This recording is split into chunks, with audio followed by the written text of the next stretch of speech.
Graduate ಇನ್ journalism ಅಂತ ನಾನು ಯಾವತ್ತೂ ಹೇಳ್ತಾ ಇರ್ತೀನಿ. ಒಂದು ನಿಮ್ಮ ತಾಳ್ಮೆ ಮೆಚ್ಚಬೇಕು. ಒಂದು ಇಷ್ಟು ಎತ್ತರದ ಒಂದು ಕಟ್ಟಡದಲ್ಲಿ ಇಷ್ಟು ಗಾಳಿ ಎಲ್ಲ ಬಂದ್ರೂ ನಮಗೋಸ್ಕರ ಏನೋ ಪೇಷಂಟ್ಲಿ ವೇಟ್ ಮಾಡಿ ನಮ್ಮೆಲ್ರಿಗೋಸ್ಕರ ಕಾದಿರೋದಕ್ಕೆ first of all thank you so much. ಇದೊಂದು ನನಗೆ ಖುಷಿ ವಿಷಯ ಏನಪ್ಪ ಅಂತ ಹೇಳಿದ್ರೆ, 1.5 it's a very very special film ನನಗೆ. ಫಾರ್ ದ ರೀಸನ್ ಬೀಯಿಂಗ್, ಈ ಸಿನಿಮಾ ಬಂದಮೇಲೆ ಒಂದು ಸ್ಪೆಷಲ್ ವ್ಯಕ್ತಿ ಕೂಡ ನನ್ನ ಲೈಫಲ್ಲಿ ಬಂದರು. ಆ್ಯಂಡ್ ಮೇ ಬಿ ಆ ಕ್ರೆಡಿಟ್ಸ್ ನಾನು 1.5ಗೆ ಕೊಟ್ಬಿಟ್ಟು. ಶ್ರೇಯಸ್ ಅವರು ನನಗೆ ಸಂತೋಷನ ಅವ್ರ ಕಡೆಯಿಂದ ಪರಿಚಯ. ಸಂತೋಷನ ಹಾಯ್.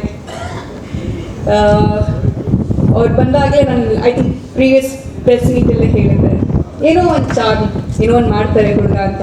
ಬಟ್ ಶೂಟಿಂಗ್ ಸ್ಟಾರ್ಟ್ ಆದಮೇಲೆ ನಾನು ಯಾವತ್ತೂ ರೇಗಿಸ್ತಾ ಇದ್ದೆ, ಅಂಕಲ್ ನಮ್ಮ ಸೂರ್ಯ ಅಂಕಲ್ ಮೈಗ್ರೇನ್ ಕ್ಯೂರ್ ಮಾಡ್ತಾರೆ, ನಮ್ಮ ಡೈರೆಕ್ಟ್ರು ಮೈಗ್ರೇನ್ ಕೊಡ್ತಾರೆ ಇರಬೇಕು ಅಂತ.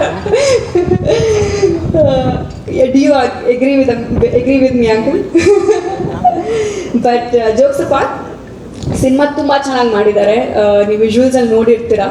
ಒಂದು ಪುಟ್ಟದಾಗಿ ಬಂದು ಹೋದರೂ ಕೂಡ ಮತ್ತೆ ನೋಡಬೇಕು ಅಂತ ಪ್ಲೀಸ್ ನನಗೋಸ್ಕರ ಮತ್ತೆ ಪ್ಲೇ ಮಾಡಲೇಬೇಕು.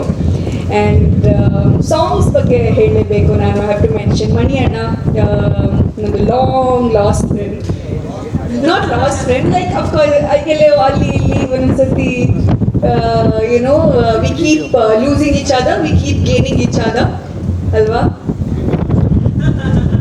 ನನಗೆ ಮಾತ್ರ ಅಣ್ಣನ? ಸರಿ. ನಾನು ಕುಡ್ಲ ಹುಡುಗಿಯರಿಗೆ ಮಾತ್ರ ಅಣ್ಣನ ಅಥವಾ ಎಲ್ಲರಿಗೂ ಅಲ್ಲ? ಎಲ್ಲರಿಗೂ. ಲೆಜೆಂಡ್ರಿ ಕತ್ರಿ ಗೋಪಾಲನಾಥ್ ಸರ್ದು ಒಂದು ಆರಾ ಏನಿದೆ, ಅದರಲ್ಲಿ ನನಗೆ ಎಷ್ಟೋ ಒಂದು ಪರ್ಸೆಂಟ್ ಮಣಿಯಣ್ಣನಲ್ಲಿ ಕಾಣಿಸ್ತಾ ಇರುತ್ತೆ. ಪ್ರತಿ ಸತಿ ಮೀಟ್ ಮಾಡಿದಾಗ್ಲೂ ಅದೊಂದು ಮ್ಯೂಸಿಕಲ್ ಆರಾ ಕಾಣಿಸ್ತಾ ಇರುತ್ತೆ. ಚೆನ್ನೈನಲ್ಲಿ ಒಂದ್ಸತಿ ಮಿರ್ಚಿ ಮ್ಯೂಸಿಕ್ ಅವಾರ್ಡ್ ಟೈಮಲ್ಲಿ V were all jamming. So ಆವಾಗಲೂ ಮ್ಯೂಸಿಕ್ ಬಗ್ಗೆ ಎಷ್ಟೋ ವಿಷಯಗಳನ್ನ ಡಿಸ್ಕಸ್ ಮಾಡಬೇಕಾದ್ರೆ, ಅದಕ್ಕಿಂತ ಮುಂಚೆ ನಾನು ರೇಡಿಯೋ ಮಿರ್ಚಲ್ಲಿದ್ದಾಗಲೂ ಕೂಡ ನಾನು ಮ್ಯೂಸಿಕ್ ಬಗ್ಗೆ ಹಲವಾರು ಬಾರಿ ಚರ್ಚೆ ಮಾಡ್ತಿರ್ಬೇಕಾದ್ರೆ, ಅವ್ರ ಮ್ಯೂಸಿಕ್ಕಿಗೆ ಅಂತ ಕೂತ್ರೆ ಈಸ್ ಅ ಡಿಫ್ರೆಂಟ್ ಪರ್ಸನ್. ಹೊರಗಡೆ ಸಿಕ್ಕಿದಾಗ he's all like fun loving. Today he's been calling Charan ಅವರು and then he's saying, oh I'll go receive him ಅಂತ. ಅಂದರೆ ಅಷ್ಟು ಲೆಜೆಂಡ್ರಿ ಯುನೋ ಮ್ಯೂಸಿಷಿಯನ್ ಮಗ ಆದರೂ ಕೂಡ ಅಷ್ಟು humble nature. I'll go get the producer ಅನ್ನೋ ಥರದಲ್ಲಿ. Very very sweet. And my lovely costars Likhita and Siri, amazing ಹುಡುಗಿರು.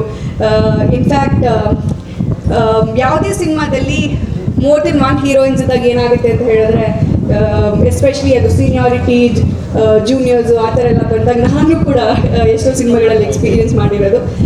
ಒಂದು ವಿಷಯದಲ್ಲಿ ತುಂಬ ಲಕ್ಕಿ, ಟಗ್ರೂನಲ್ಲಿ ಭಾವನಕ ಚಿನ್ನದಂಥ ಒಂದು ಕೋಸ್ಟಾರ್ ನನಗೆ ಸಿಕ್ಕಿದ್ದು. ಬಟ್ ಕೆಲವೊಂದು ಸಿನಿಮಾಗಳಲ್ಲಿ ಏನಾಗ್ಬಿಡುತ್ತೆ ಅಂತ ಹೇಳಿದ್ರೆ, ಹುಡುಗಿರಿಗೆ ಕ್ಲಾಶಸ್ ಆಗೋದು, ಅವ್ರಿಗೆ ಯಾಕೆ ಜಾಸ್ತಿ ಸ್ಕ್ರೀನ್ ಸ್ಪೇಸು, ನನಗೆ ಯಾಕೆ ಕಮ್ಮಿ, ಅಥವಾ ಯಾರಿಗೆ ಎಷ್ಟು ಸಿಗ್ತಾ ಇದೆ, ಏನಾಗ್ತಾ ಇದೆ, ಎಷ್ಟು ಯಾರಿಗೆ ಕ್ಲೋಸಪ್ಸ್ ಜಾಸ್ತಿ, ಯಾರಿಗೆ ಯುನೋ ಹೀರೋ ಜೊತೆ ಜಾಸ್ತಿ ಸ್ಕ್ರೀನ್ ಸ್ಪೇಸು, ಈ ಥರದ್ದೆಲ್ಲ ಈಗೋ ಕ್ಲಾಶಸ್ಗಳು ಜಾಸ್ತಿ. ಬಟ್ ಲಕಿಲಿ ನಮ್ಮ 3 ಜನರಿಗೂ ಕೂಡ ಒಂದು ಒಳ್ಳೆ ಬಾಂಡಿಂಗ್ ಇತ್ತು. And we were all encouraging each other. In fact Siri ಅವರ ಪರ್ಫಾರ್ಮೆನ್ಸ್ ನಾನು ನೋಡಿದಾಗ ಅವರ ಟ್ರಾನ್ಸ್ಫಾರ್ಮೇಷನ್ ಕೂಡ ಇದೆ. So when I watched her doing an amazing job throughout the ಇದು, ಸೊ ಏನೋ ಒಂಥರ ಖುಷಿ, ನಮ್ಮ ಕನ್ನಡ ಇಂಡಸ್ಟ್ರಿಗೆ ಒಂದು ಒಳ್ಳೆ ಆರ್ಟಿಸ್ಟ್ ಸಿಕ್ಕಿದ್ರು ಅಂತ. ಆ್ಯಂಡ್ ಲಿಖಿತಾ ಅವರು ಥಿಯೇಟರ್ ಆರ್ಟಿಸ್ಟ್, ಸೊ ಅವ್ರಿಗೂ ಕೂಡ ಒಳ್ಳೆ ಫ್ಯೂಚರ್